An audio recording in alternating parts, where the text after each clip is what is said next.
여러분, 입춘이요 2월 4일이었다고 합니다. 입춘. 거의 여러분 한 달 전에 이 봄이 온다라는 입춘이었는데, 우리가 이 입춘이라는 절기가 실감나지 않는 이유는, 봄이라 하기에는 아직도 너무나 춥잖아요. 너무나 살이 아직도 이런 두꺼운 옷을 입어야 할 때인데 봄이 웬 말인가. 그러나 여러분, 입춘은요 봄이 되었다라는 뜻이 아니라 봄이 시작되는 길목이죠. 본격적인 봄은 오지 않았습니다. 근데 놀라운 것은요, 이 세상의 자연 만물은 그 봄을 이미 준비하고 있다라는 겁니다. 봄은 안 왔지만, 완전한 봄은 되지 않았지만, 자연은요 그 봄을 이미 준비하고 있다라는 겁니다. TV에서 한 할아버지가 지금이 왜 입춘인가, 아니 이렇게 추운데 왜 입춘인가 라는 그 이유를 설명하기 위해서 사람들을 데리고 나갑니다. 그리고는 나무 아래에 있는 눈을 치우고는 그 밑에서 있는 파릇파릇한 새순을 보여줍니다. 그리고는 나무 가지를 보라고 하면서 나무 가지마다 맺혀 있는 꽃 망울들을 보여줍니다. 봐라, 저 망울이 이제 곧 꽃이 피게 될 것이다. 그러니 입춘이지 않느냐. 나무들은 이미 봄이 올 것이라는 것을 이미 다 알고 있어. 그러니 그 봄을 벌써 준비하고 있는 거야 라고 이렇게 이야기합니다. 나무들이 그렇게 봄이 미리 준비하고 있는 이유가 무엇입니까? 아직 오지도 않았는데. 봄은 반드시 온다라는 사실을 알고 또한 믿고 있기 때문인 거죠. 반드시 오기에 그 봄을 미리 준비하는 겁니다. 올지 안 올지 모른다라면 여러분, 그 봄을 왜 준비하겠습니까? 반드시 오기 때문에. 아무리 지금 추워도, 아무리 얼음이 얼어도, 눈이 내려도 봄은 반드시 온다는 것을 믿기 때문에 그 봄을 준비하는 것 아닙니까? 봄이 되어서 따뜻한 봄의 햇살을 받아서 꽃과 열매를 맺을 수 있도록 지금 열심히 힘을 내어서 뿌리를 내리고 줄기를 자라게 하고 가지를 내어서 여러분 잎을 만들어내는 겁니다. 그러기에 따뜻한 봄 햇살이 비치면요, 그 잎이 광합성을 해서 더 자라서 꽃을 내고 열매를 맺잖아요. 근데 그때에 대해서 봄을 준비한다? 그때에 대해서 봄이 왔네, 따뜻한 이제 날씨가 왔네, 이제 내가 힘을 내어서 이제는 잎을 내어야지 라고 하면 이미 늦은 거죠. 여러분, 오늘 우리에게도 마찬가지죠. 내 인생의 추운 겨울과 같은 그런 상황을 맞고 있는 자에게 필요한 것은 바로 그런 믿음입니다. 도무지 끝날 것 같지 않다라고 생각한 사람에게는 봄과는 아무 사용이 없죠. 아무리 고된 삶이라고 해도 그 끝이 있고 다시 좋아질 날을 하나님 반드시 주실 것이다 라는 믿음을 가진다면 우리는 그 봄을 준비해야 되는 겁니다. 하나님의 회복의 때를 지금 준비해야 되는 겁니다. 하나님, 그때 좋아지시면 제가 준비해 볼게요. 그때는 제가 제대로 믿음대로 살아볼게요 라고 하면 이미 늦었다는 겁니다.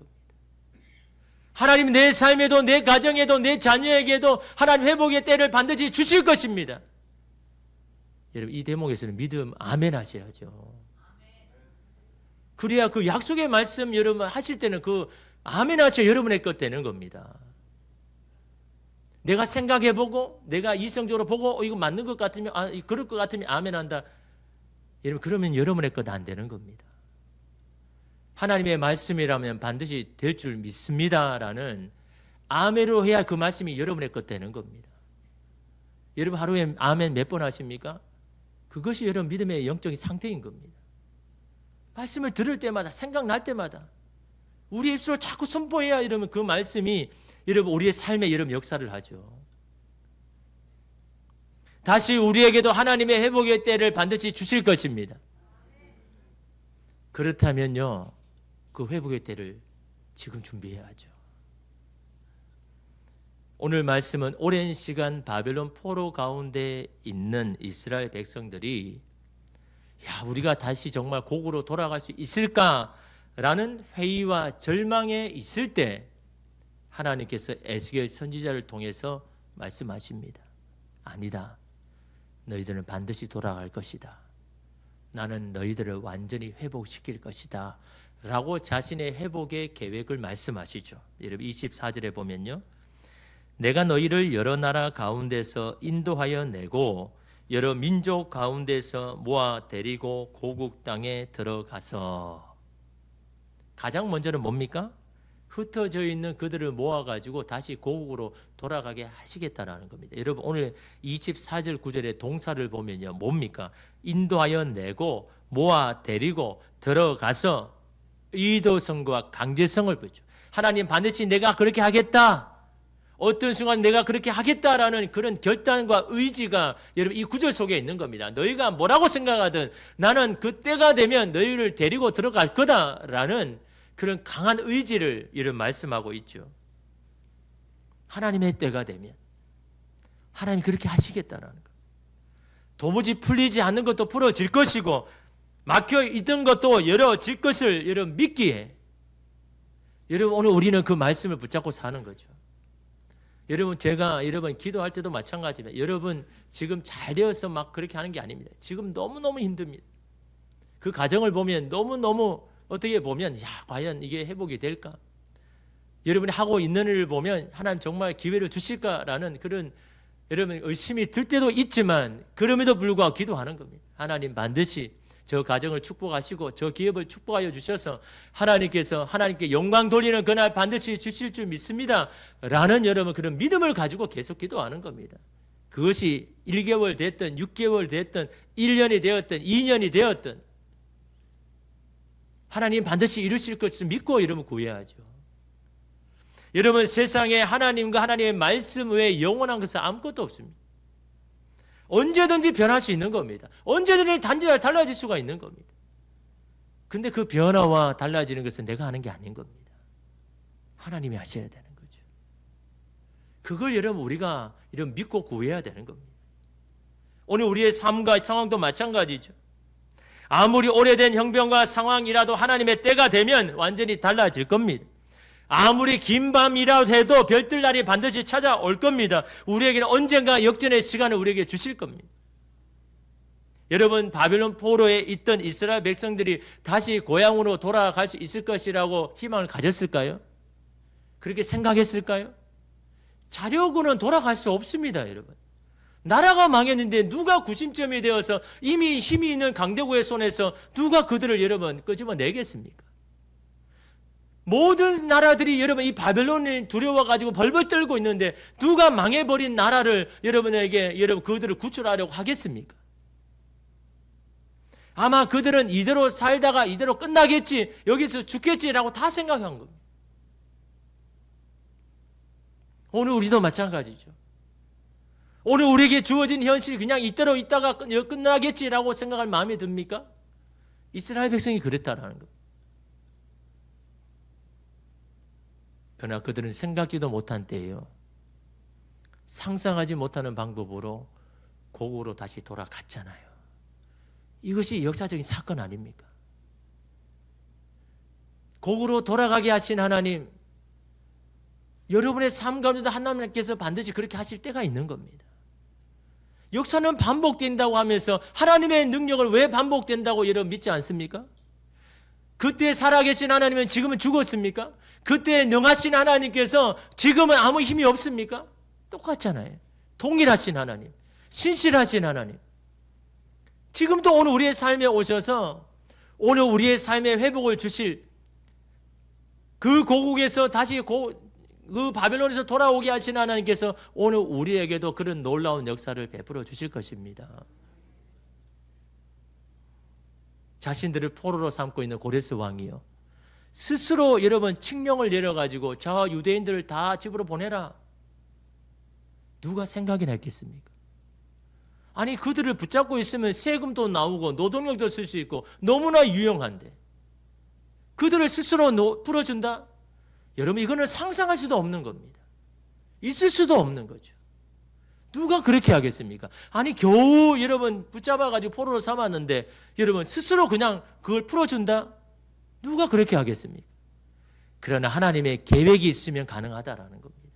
하나님이 하시면 그렇게 하시겠다라고 이러면 하시는 건 아닙니까? 그러기에 우리는 하나님에 대한 믿음과 기대를요, 어떤 순간에도 내려놓아서는 안 되는 겁니다. 포기해서는 안 되는 겁니다. 아무리 답답하다고 해도 하나님 믿고 기도하면서 하나님의 때를 기다려야죠. 왜 포기합니까? 여러분, 저는 아직도 포기한 적이 없습니다. 여러분, 가정들마다 새벽에 생각날 때마다 기도할 때마다 저는 여러분 포기한 적이 없습니다. 그런데 여러분들 포기하려고 하는 마음들이 보입니다. 왜 포기합니까? 여러분의 가정 여러분의 것입니까? 하나님의 것이라고 인정한다면, 하나님이 다스리는 가정과 자녀라면요, 하나님이 포기하지 않는데 여러분 왜 포기합니까? 하나님이 포기하지 않기 때문에 우리도 포기하지 않는 겁니다. 하나님께서 이루실 회복할 주실 것을 계획이 있기 때문에 우리는 그 하나님을 믿고 기도해야 되는 겁니다. 기도하지 않으면서 하나님 바라보면 안 되죠. 나의 최선을 하나님 앞에 드려야죠. 내가 할 수 있는 건 하나님 앞에 해야죠. 하나님 앞에 가정을 위해서, 배우자를 위해서, 자녀를 위해서 눈물로 여러분 기도하셔야죠. 하나님, 내 힘으로 안 됩니다. 내 능력은 안 됩니다. 내가 아무리 해도 안 됩니다. 그런 하나님만이 하실 수 있기에 하나님 앞에 이렇게 간절히 기도합니다. 그 마음을 여러분 하나님 앞에 드리고 난 후에 기다려야죠. 두 번째로 하나님은요, 그들을 하나님의 백성으로 거룩하게 만드십니다. 회복에는요, 이 거룩함이 있습니다. 25절에 보니까요, 맑은 물을 너희에게 뿌려서 너희로 정결하게 하되 곧 너희 모든 더러운 것에서와 모든 우상 숭배에서 너희를 정결하게 할 것이며 라고 합니다. 여기서 나오는 맑은 물은 어떤 물일까요?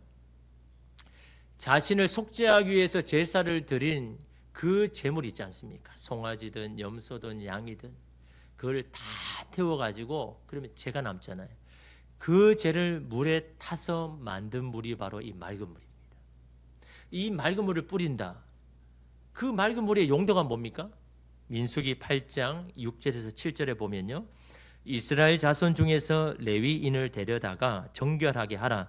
너는 이같이 하여 그들을 정결하게 하되 곧 속죄의 물을 그들에게 뿌리고 그들에게 그들의 전신을 삭도로 밀게 하고 그 의복을 빨게 하여 몸을 정결하게 하고. 그 맑음을, 속죄의 물을 누구에게 뿌리라고 합니까? 레위인들요. 레위인들은 도대체 누구입니까? 하나님 앞에 예배하며 제사 드리는 일을 하고 그걸 돕는 일을 하는 사람이죠. 그들을 먼저 정결하게 해라. 그들 안에 있는 모든 우상의 죄된 것들을 다 제거하게 하고 하나님 앞에서 온전하게 서게 만들어라 라고 이러면 그들을 먼저 정결하게 하죠. 왜요? 거룩하신 하나님 앞에 죄를 가지고 하나님 앞에 나갈 수 없기 때문에.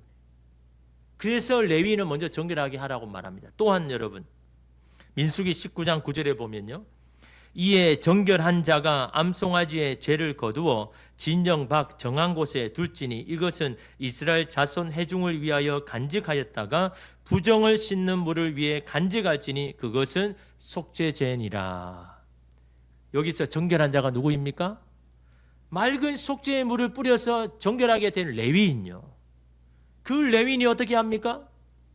속죄 제물로 드린 그 제물을 다 태워서 제를 만듭니다. 그 제를 가지고 진 밖에 나가가지고 정해진 그곳에 제와 물을 섞어가지고 만든 물을 만들어 놓습니다. 그걸 누구에게 뿌립니까? 하나님 앞에 제사 드리러 나오는 모든 백성에게 다 뿌립니다. 뭘 하려고요? 그들을 정결하게 하려고.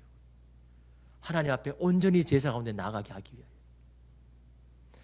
여러분, 하나님께서 지금 뭘 하기를 원하는 겁니까? 그들의 예배를 회복시키는 겁니다. 예배에 나오는 모든 자들을 정결하게 해주셔서 내가 이제 이 예배 가운데 만나주겠다라는 거예요. 다시금 이 예배 속에 감격을 너희에게 허락해 주시겠다라는 겁니다. 여러분, 하나님의 회복에는요, 바로 예배가 먼저 회복되어야 됩니다. 예배가 회복될 때 모든 것이 회복되기 시작하는 겁니다. 지금 여러분, 여러 나라에서 갑자기 젊은이들이 주님 앞에 돌아오는 그런 역사들이 지금 일어나고 있죠. 미국에도 그렇고 유럽에도 그렇고. 오랫동안 하나님을 떠나고 이제는 자치를 감추었다고 기독교 자치를 감추었던 영국에서도 수천 명의 청년들이 주님 앞에 돌아와서 회개하면서 하나님 앞에 여러분 결단하면서 하나님을 믿기를 결단하는 그런 부흥의 역사가 여러분 현재 일어나고 있습니다. 아니 갑자기 왜? 하나님 없다고 하나님을 떠난 자들이 그 젊은이들이 주님 앞에 이러면 오기 시작합니다. 예배가 회복되었기 때문입니다. 예배가 회복되니까 그들의 심령의 뜨거움이 다시 회복이 되는 겁니다. 예배의 감격과 기쁨이 다시 회복될 때에 모든 것에서 회복이 시작이 되는 겁니다. 여러분 예배의 감격은 어디서 옵니까? 하나님의 무조건적인 사랑과 사죄와 용서의 은혜에 있는 겁니다. 어떤 죄를 지었든지 어떤 삶을 살았든지 하나님 앞에 나오는 모든 자들의 죄를 사하여 주시는 하나님의 은혜가 예배 가운데 있기에 그 사죄의 은혜가 우리의 가슴 속에 흘러넘쳐야 되는 겁니다. 다른 사람이 아니라 나를 사하기 위해서 나를 살리기 위해서 주님이 죽으셨던 대속의 은혜가 우리의 심장에 흘러넘쳐야 되는 겁니다. 그 십자가의 놀라운 사랑이 우리 가운데 흘러넘칠 때 우리는 예배의 감격 가운데 나가서 하나님이 하셨습니다. 하나님이 나를 살려주셨습니다라고 연약하고 부족한 나를 하나님이 살려주셨습니다라고 고백할 때 예배의 감격이 그들에게 임하고 그 가운데 하나님이 만나주시고 그 감격과 기쁨 가운데 하나님의 영광이 임할 때 그때 이러면 삶의 회복이 일어나는 겁니다. 셋째로 하나님이 행하시는 회복은요, 바로 마음의 회복입니다. 26절 말씀 우리 함께 읽겠습니다. 또 새 영을 너희 속에 두고 새 마음을 너희에게 주되 너희 육신에서 굳은 마음을 제거하고 부드러운 마음을 줄 것이며. 이스라엘은요, 불순종, 자기 고집, 우상 숭배의 길을 걸으며 마음이 돌처럼 굳어져 버렸습니다. 이 굳은 마음은 어떤 마음입니까? 하나님을 향한 영적인 감각, 순종이 사라진 상태. 다시 말하면 말씀을 들어도 반응하지 않고 죄를 지어도 마음이 움직이지 않는 영적인 마비 상태입니다. 마치 큰 수술을 위해서 전신 마취를 해서 아무런 감각이 없어진 것처럼. 말씀을 들어도 여러분 감각이 없습니다. 반응이 없습니다. 반면에 하나님이 주시겠다는 새 마음은 뭡니까? 부드러운 마음입니다. 이 부드러운 마음은요, 하나님 앞에 살아있는 감각입니다. 말씀 앞에서 반응하는 마음입니다. 하나님을 향해 다시 열리는 마음인 겁니다.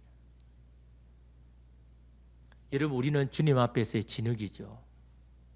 진흙이 왜 있습니까? 토기를 만들기 원함이잖아요. 누가 빚으십니까? 하나님 빚으시죠. 오늘 우리는 하나님 앞에 진흙인데 오늘 우리의 진흙이 딱딱이 굳어가지고 물기 하나 없는 것이 된다면 하나님 어떻게 빚으시겠습니까? 부드러워져야죠. 하나님의 은혜의 단비로 부러져서 하나님이 그냥 터치하시면 막 움직여지고 하나님의 손에서 아름답게 빚어져야 우리가 하나님 앞에 쓰임받는 토기가 되죠. 여러분, 이것은 인간이 애쓴다고 바꿔지는 마음이 아닙니다. 하나님이 주셔야 되고 하나님이 하셔야죠. 그런데 먼저 선결 과제가 있습니다. 그것이 무엇입니까? 굳은 마음이 먼저 제거되어야 된다는 것. 이 굳은 마음이 있어서는 안 됩니다. 여러분, 우리가 삶을 살다 보면 마음이 점점 굳어지는 순간을 경험합니다. 상처가 마음을 닫게 만들고 미움과 원망이 속마음을 더 굳게 하고 자기 확신과 고집이 하나님 앞에 반응하지 못하게 만듭니다. 그러나 하나님 우리에게 분명하게 말씀하죠. 너희 육체에서 굳은 마음을 제거하고, 너희가 바꾸는 것이 아니라 내가 너희를 바꾸겠다. 그 굳은 마음을 제거하겠다는 거예요. 여러분, 한 농부가 보기에 기름진 밭을 보고 씨를 뿌리기 위해서 삽을 들고 갔습니다. 그래서 그 삽을 가지고 땅을 열심히 쳐서 개간하는데 생각보다 땅이 너무너무 단단한 겁니다. 삼날이 부딪힐 때마다 묵직한 돌들이 막 계속해서 나오는 겁니다. 저도 예전에 그 군에 있을 때 쉬는 날이면 군인들 가만히 안 두죠.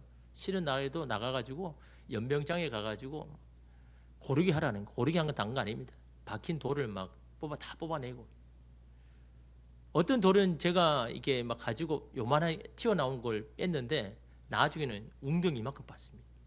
보이는 건 요만한데 막 밑에 바위가 이만큼 많아요. 하루 종일 그 돌과 씨름하면서 빼냈는데, 이 농부도 마찬가지입니다. 도무지 이 돌들 때문에 씨를 뿌릴 수가 없는 겁니다. 아무리 뿌려도 안 되는 겁니다. 그래서 농부는 그래도 포기하지 아니하고 더 땅속 깊이 파서 숨어있는 돌들을 하나씩 꺼내어 줍니다. 그런데 그 돌이 빠져나간 자리에 비로소 부드러운 흙이 드러나더라는 겁니다. 며칠 뒤 그 땅은 씨앗이 맞이할 준비가 된 좋은 밭이 되었고 뿌린 씨에서 삭을 틔우기 시작합니다. 그러면서 농부는 말합니다. 땅이 스스로 부드러워진 것이 아니다. 돌이 치워져야 부드러워지는 법이다. 사람의 마음이 스스로 부드러워지는 것이 아니다. 누군가가 그 돌을 치워야 부드러워지는 것이다. 누군가가 수고로 그 돌을 빼내야 부드러운 마음이 드러난다라는 말씀 아닙니까? 하나님도요, 농부처럼 여러분들의 깊숙이 숨어있는 그 돌들을 친히 빼내려고 하십니다. 그 굳은 마음을 제거하지 않고서는 하나님의 빚을 수 없기 때문에, 여러분, 우리가 외면해온 상처, 스스로 정당해온 죄, 습관처럼 굳어진 교만, 하나님을 신뢰하지 못하게 만든 두려움이 우리 안에 딱딱한 돌같이 만든 겁니다. 그 치워주심이 쓰리고 아플지라도 그 일은 부드러운 마음이 회복되는 과정입니다. 회복은 외적인 변화가 아닙니다. 하나님께서 친히 내 마음에 새 창조를 하시는 겁니다. 하나님이 바꾸시는 것은 환경이 아니라 우리의 마음을 바꾸기를 원하시는 겁니다. 굳은 마음이 은혜 앞에 녹아내릴 때 그 속에서 하나님을 향한 마음과 열정이 솟아나게 되는 겁니다. 회복은 스스로 결심하는 의지가 아니라 하나님께서 새롭게 하시는 은혜의 열매인 겁니다. 그러므로 오늘 우리에게 필요한 게 뭡니까? 그런 하나님에 대한 믿음, 기대. 여러분, 이거 빼앗기면 안 되는 겁니다. 아무리 여러분이 보이는 상황이 어려워도 하나님을 향한 기대, 믿음 잃어버리면 안 되는 겁니다. 그때는요, 모든 게 다 끝납니다. 그때는 어떤 것도 소망이 없습니다. 3월 1일이 되면 항상 생각나는 시가 있습니다. 여러분도 잘 아시는 시죠. 이상화 시인의 빼앗긴 들에도 봄은 오는가. 여러분, 시를 보면요, 지금은 남의 땅 빼앗긴 들에도 봄은 오는가. 나는 온몸에 햇살을 받고 푸른 하늘, 푸른 들이 맞붙은 곳으로 가르마 같은 농길을 따라 꿈속을 걸어만 간다 라고 하죠. 여러분 많이 들었잖아요. 초등학교도 듣고. 근데 마지막 부분에 보면요, 나는 온몸에 풋내를 띠고 푸른 웃음, 푸른 서름이 어우러진 사이로 다리를 절며 하루를 걷는다. 아마도 봄 신령이 집혔나 보다. 그러나 지금은 들을 빼앗겨 봄조차 빼앗기겠네. 이 마지막에 신의 간절함이 있습니다. 들은 이미 빼앗겼습니다. 그러나 절대로 빼앗기지 말아야 될 것이 있다라는 거예요. 들은 빼앗겨도 절대로 우리가 빼앗기지 않으려 하는 건 뭡니까? 봄이란 게 봄. 봄을 빼앗기서는 안 된다는 겁니다. 빼앗긴 들은 뭡니까? 일제강점기 때 나라를 잃은 조국 아닙니까? 봄은 뭡니까? 희망과 광복 아닙니까? 시인의 안타까움이 뭡니까? 나를 잃은 것도 있지만 사람들의 마음속에 광복에 대한 희망과 회의와 절망이 더 크다는 점. 나라를 빼앗겨도 다시 찾겠다는 열망과 다시 찾을 수 있다는 희망이 있다면 언젠간 회복될 것인데, 그런 열망과 희망조차 없다면 나라를 잃은 것보다 더 큰 문제라는 겁니다. 나라를 빼앗겼을 망정 마음까지 빼앗기면 안 된다는 절박함과 간절함이 묻어나지 않습니까? 하나님께서 우리를 향한 간절함도 바로 그겁니다. 네가 어떤 여유인지 어떤 상황에서 너의 삶이 빼앗겼다 할지라도 봄마저 빼앗겨는 안 된다. 하나님을 향한 기대와 믿음조차 빼앗기면 안 된다라고 하시는 간절한 외침이 여러분 있는 건 아닙니까? 모든 것의 시작과 회복은요, 마음에 있기 때문입니다. 마음에 하나님에 대한 믿음과 기대 가지면요, 반드시 그 복음은 찾아오는 겁니다. 회복의 때에 하나님의 영광을 드러내는 사건들이 여러분의 사건 되는 겁니다. 가장 회복이 어려운 마음이 돌과 같이 굳은 마음입니다. 무엇을 해도 반응이 없고 내가 기쁜지도 슬픈지도 모르는 무감각해진 마음, 기대가 사라졌기 때문이죠. 희망이 도무지 없기 때문입니다. 하나님은 그런 우리의 굳은 마음을 제거하시겠다고 말씀하십니다. 새 영을 주어서 너의 굳은 마음을 제거하고 새 마음을 주어서 부드러운 마음이 되게 하시겠다 약속하셨습니다. 그럼에도 정작 우리의 마음은 그런 희망과 기대가 사라진 채 마음 문을 닫고 있지는 않습니까? 보이는 상황과 현실 앞에 마음을 빼앗기지는 않았습니까? 내 삶이 누군가에게 빼앗겨도 내 인생의 주인이신 하나님께서 내 인생에도 봄을 주실 것이다라는 그런 기대와 믿음을 놓지 마시길 바랍니다. 어떤 순간을 그걸 붙들으시기 바랍니다. 그 붙드는 자에게 하나님께서 회복시키는 그 인생의 봄을 오늘 우리에게 반드시 주실 줄 믿습니다. 그러므로 여러분 어떻게 해야 될까요? 우리의 삶은 자꾸 나를 힘들게 하고 굳어지게 만드는데 어떻게 해야 됩니까? 자꾸 입을 열어 선포하셔야죠. 입을 열어서 하나님의 말씀을 선포하셔야죠. 자꾸 굳어지는 희망 없는 현실 가운데 선포해야죠. 주님의 소망 삼는 나는 회복될 것이다. 자꾸 자신을 위해서 선포해야죠. 주님만을 섬기는 우리의 가정은 잘 될 것이다 라고 자꾸 선포해야죠. 잘 되는 것에 선포하라는 게 아닌 겁니다. 지금은 잘 안 되어도 지금 하나님의 말씀 믿고 자꾸 선포해야죠.